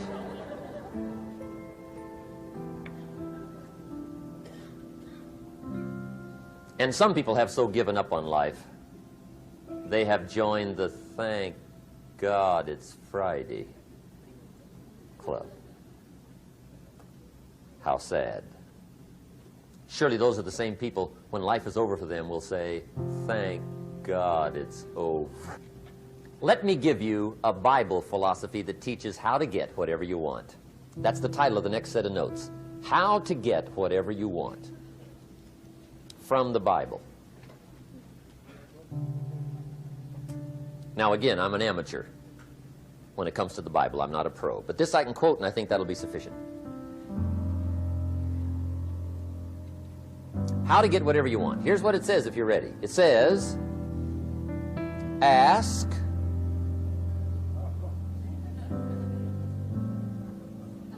that's it.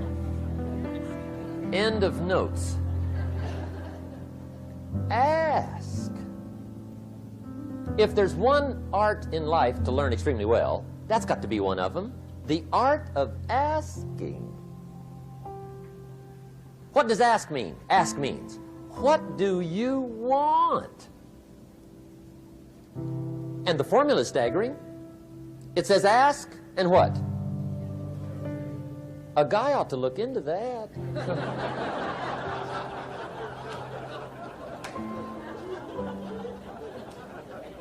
He says, yeah, but you work where I work. By the time you struggle home, it's late. You got to eat a bite of supper, watch a little TV, TV, get to bed. You can't sit up half the night, ask, ask, ask. And the guys be... See, you've got to be better than a good worker. You've got to be a good asker. Now, let me give you 3 key points on asking and receiving. This can do it. Number 1, asking is the beginning of receiving. Asking starts a unique process, mental and emotional. I don't even know how it works. All I know is it works. It's like pushing a button and all this machinery starts working. I don't know how. It just works. There's a lot of things you don't need to know how. Just work them. Some people are always studying the roots. Others are picking the fruit. I mean, it depends on what end of it you want in on. Asking is the beginning of receiving, so start the process. Here's number 2. Receiving is not the problem. Receiving is automatic. Now, if that's true, receiving is not the problem, what's the problem? Failure to ask might be one of your major problems. I don't know. Check it out. The guy says, oh, now I see it. I got up last year and hit it every day, but there's not a scrap of paper with my goals. Good worker, poor asker. So you got to change that. Here's number 3. Receiving is like the ocean. There's plenty, especially in California. It's like an ocean here.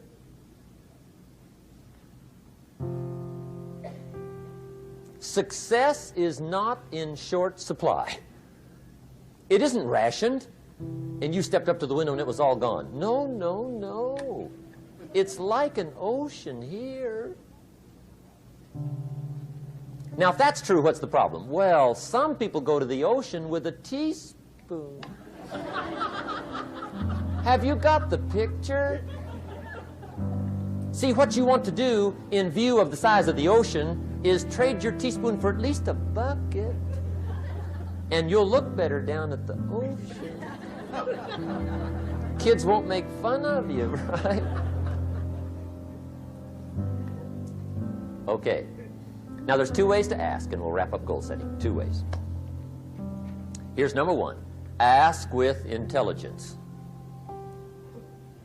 It didn't say ask intelligently, but I'm sure it meant that.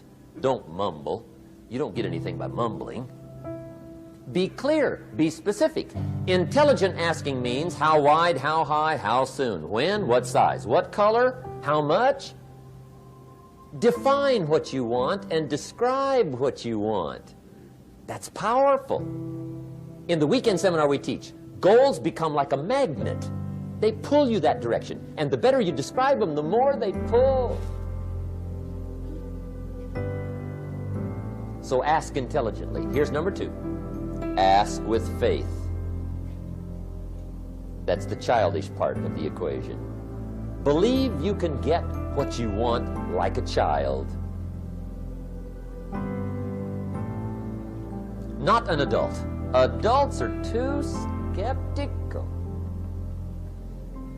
So the formula really reads, make plans like an adult and believe in them like a child. And the most incredible things will happen.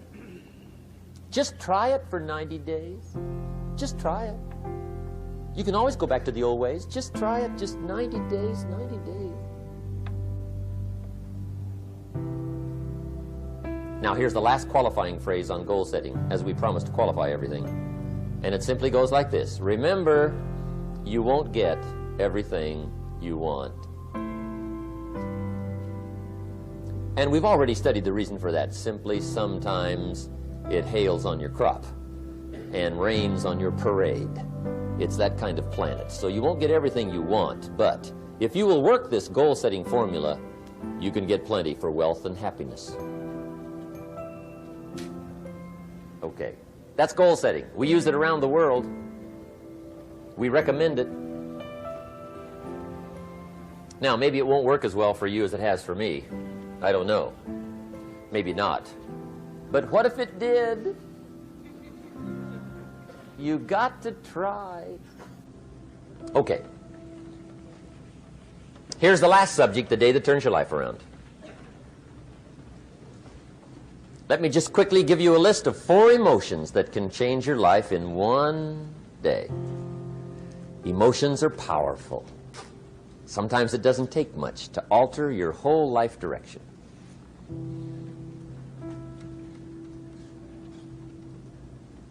Okay, here they are. Number 1, disgust. Powerful emotion. Disgust says, I have had it.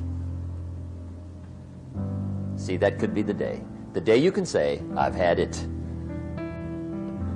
And whether you've had it with something small or something major, the day you can say, I've had it, may not be the day it ends, but the day it begins. That's what I said when that little Girl Scout left my door when I'm 25. I give her the big lie, she leaves, I say, I don't want to live like this anymore. I've had it with lying and being broke. Powerful day. The man's finally had it with mediocrity. He's had it with being a loser. He's finally had it with those awful sick feelings inside, knowing his wife is at the grocery store looking at 2 cans of beans, one marked 37 cents, one marked 39 cents. And the guy sick inside knows his wife's going to buy the 37-cent can, and she doesn't even like the brand. Do you know why she's going to buy the 37-cent can? To save 2 cents. The guy sick inside finally says, I've had it. Being on my knees in the dust looking for pennies, we're not living like this anymore.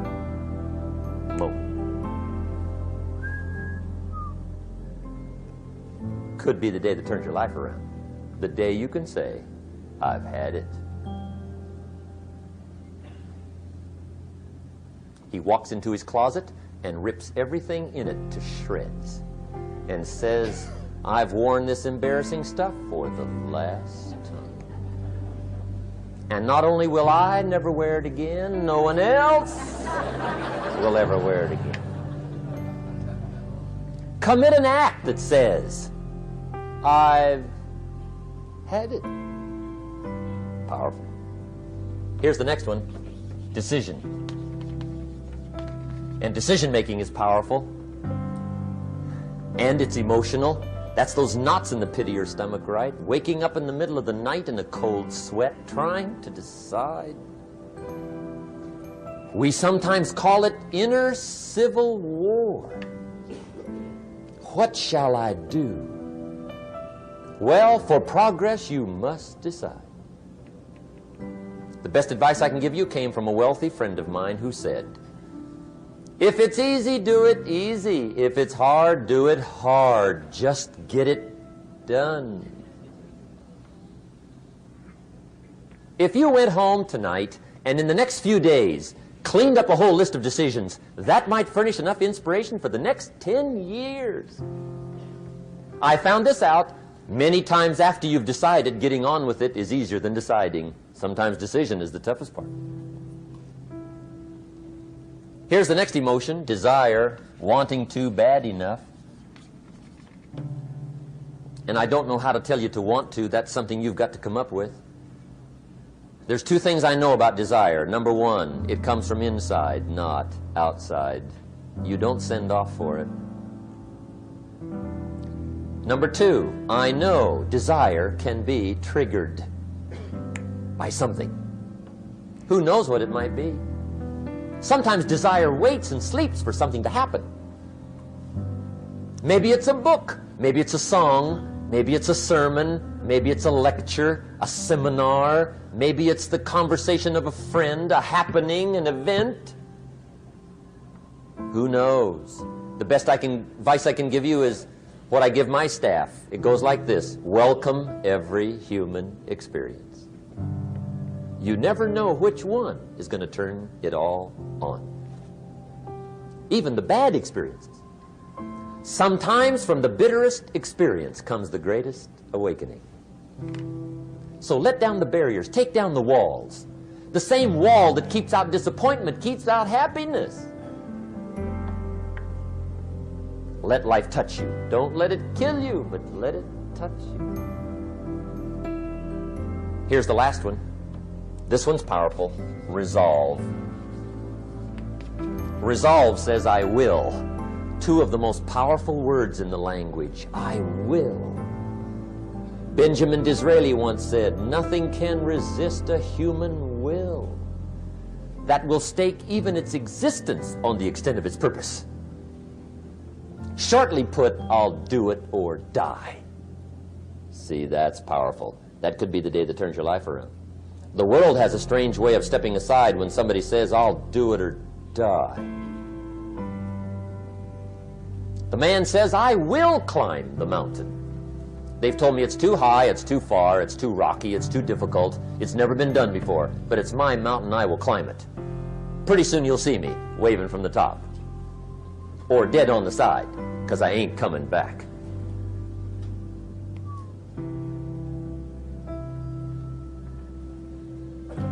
The best definition I ever got from the word resolve came from a little junior high girl in Foster City, California, up north. I'm talking to the junior high kids one day.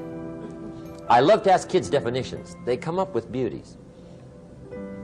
I got to the word resolve and I asked, who can tell me what resolve means? And I got several hands, and they were all pretty good, but the last one was the best. Little girl, about 3 rows back, held up her hand. She said, Mr. Rohn, I think I know what resolve means. I said, darling, what do you think it means? She said, I think it means promising yourself you will never give up. I said, that's it. Webster, stand aside.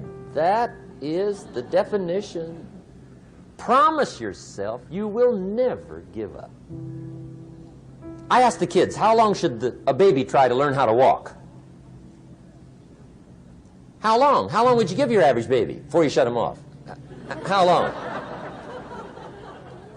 See, any mother in the world would say, you're crazy. My baby's going to keep trying until it learns how to walk. What a magic formula.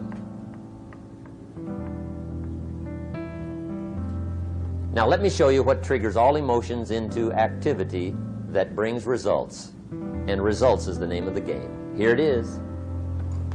Action. Finally, you must do something about how you feel.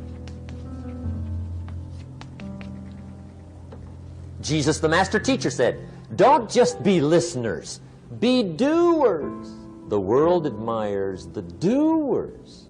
Whatever it takes to get you to try harder, read more, set your goals, and go for it. Here's the next attitude disease. Over-caution. Some people never will have much. They're too cautious. Now, you can also be too reckless, but you can also be too cautious. This is called the timid approach to life. And my caution was always the risk. Risk used to drive me right up the wall. I used to say, what if this happens? It's called the language of the poor. What if this happens? And on top of that, if this was to happen, look at the fix I'd be in. I better not try. I could always ace myself out. Then I'll tell you what changed my whole life when I finally discovered it's all risky.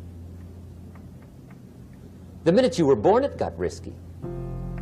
If you think trying is risky, wait till they hand you the bill for not trying. If you think investing is risky, wait till you get the tab for not investing. See, it's all risky. Getting married is risky. Having children is risky. Going into business is risky. Investing your money is risky. It's all risky. I'll tell you how risky life is. You're not going to get out alive. That's risky.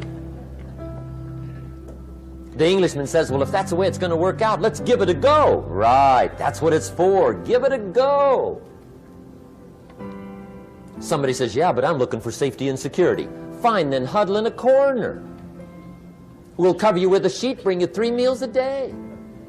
And we'll protect you, feed you, look after you, care for you. We won't let anything happen to you. And you'll probably live to be 100. The guy said, well, yeah, I'd live to be 100. But what a way to live. Right. What a way to live, safe and secure. Don't ask for security. Ask for adventure. Better to live 30 years full of adventure than 100 years safe in the corner. And see, it's not important how long you live. What's important is how you live. Here's the next attitude disease. We're almost through with this motley list. In fact, we're almost through. Hang on. The next one is pessimism. Pessimism, the deadly disease of always looking on the bad side, the problem side, the difficult side, checking all the reasons why it can't be done. The poor pessimist leads an ugly life. He doesn't try to figure out what's right. He tries to figure out what's wrong. He doesn't look for virtue. He looks for faults. And when he finds them, he's delighted. How ugly. This is the poor guy who looks through the window, doesn't see the sunset. He sees the specks on the window.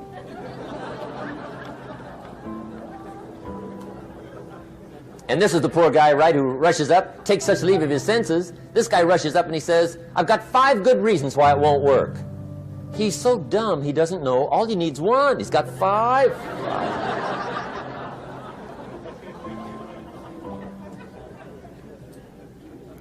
To the pessimist, the glass is always half empty. To the optimist, the glass is half full. Why would the same measure affect people 2 different ways? Answer, it all depends on how you look at it. Our lives are mostly affected by the way we think things are, not the way they are. The way we think they are affects us most. There's a subject we don't have time to get into tonight called better thinking habits. One of the major things Shove taught me when I met him, he said, poor thinking habits keeps most people poor. Not poor working habits. Most people work hard, but they don't think hard. And Shove taught me that the mind is like a factory, a mental factory. And whatever you think about all day long pours ingredients into this mental factory. And that's what builds the economic, social, financial fabric of your life. He quoted me a Bible phrase that says, as you think, so you become. How awesome. When he talked about poor thinking habits, he had me. I used to start the day reading the morning newspaper. I mean, you can believe that or not. I'd get a cup of coffee and read the paper. I'd load up on wars and riots and murders and stabbings and killings and bank robberies and muggings and car wrecks and tragedies. I'd even read the back pages. I seem to like that stuff for some weird reason. I'd load up on all that, and then I'd start the day. You can imagine the kind of days I used to have. You walk around on your financial knees. They call you economic peewee.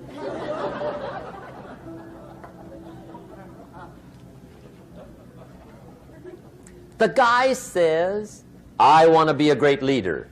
Wonderful. The first thing we do is follow him to his house. When we get there, we walk in and check his library, number 1. Somebody says, well, why check his library?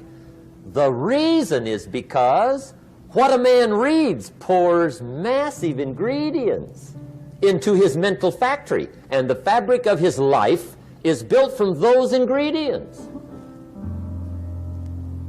You would not believe what some people have got in their house to read. You would not believe.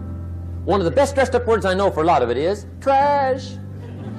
Can you imagine dumping a barrel of trash into this mental factory every day and coming out with a rich, dynamic, positive life? It can't be done. You might as well try making a cake with cement. The kids back in Danbury, Connecticut, high school, they're asking me questions one day. I'm talking to the kids. Kids got good questions these days. One of them said to me, Mr. Rohn, how do you build the good life?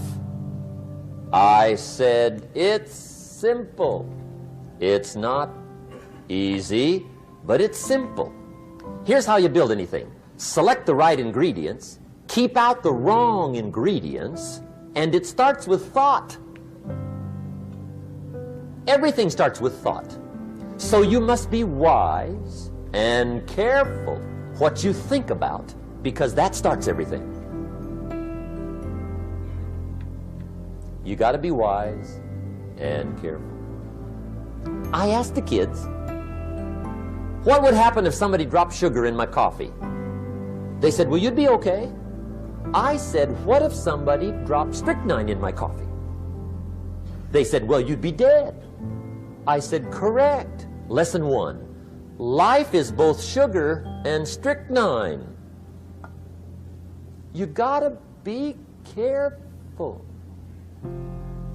I said, what if my worst enemy drops in the sugar?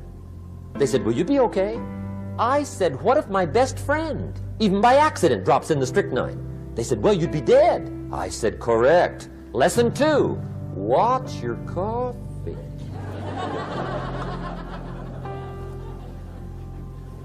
You got to be careful. See, it doesn't matter who hands you the bad stuff. It doesn't matter where you get the bad stuff. It'll still do its damage on your bank account, wherever you get it. Mr. Schoaf gave me one of the greatest phrases when I first met him, when he said, Jim, every day stand guard at the door of your mind.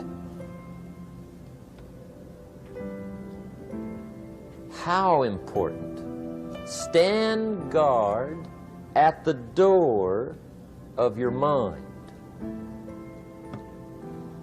And you decide what goes into your mental factory. Don't let anybody just dump anything they want to in your mental factory, because you've got to live with the results. Okay, here's the last disease, and we're through with this list. In fact, we're almost through. Hang on. The last subject is very brief. The last disease, but this one is deadly. Engage in this one, indulge in it even slightly, and you might as well forget the future, because it's going to forget you. Complaining, crying, whining, griping, a Bible word called murmuring. See, that'll ace your future. Spend 5 minutes complaining, and you have wasted 5.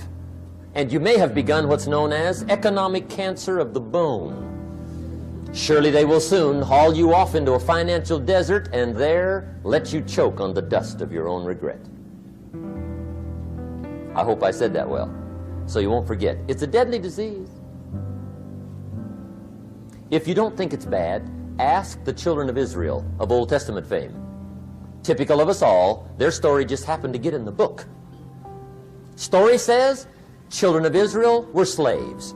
God performed a series of dazzling miracles and got them out. And now they're heading for the promised land.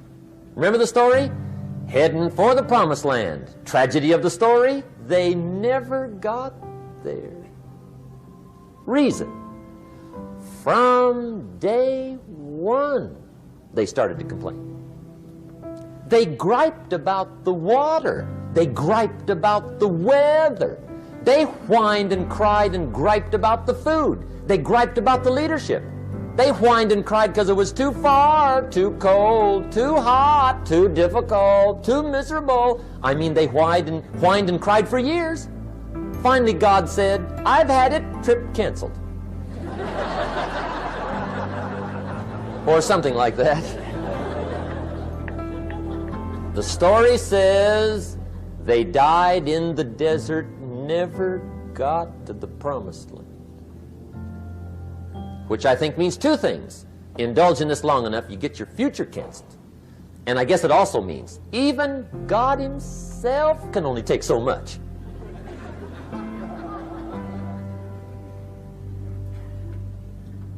Okay. Just be on the lookout of the things that can destroy all the good you start. The war is on. And this evening, tomorrow, mentally, personally, socially, economically, you got to make sure you're winning the war. And this is part of it.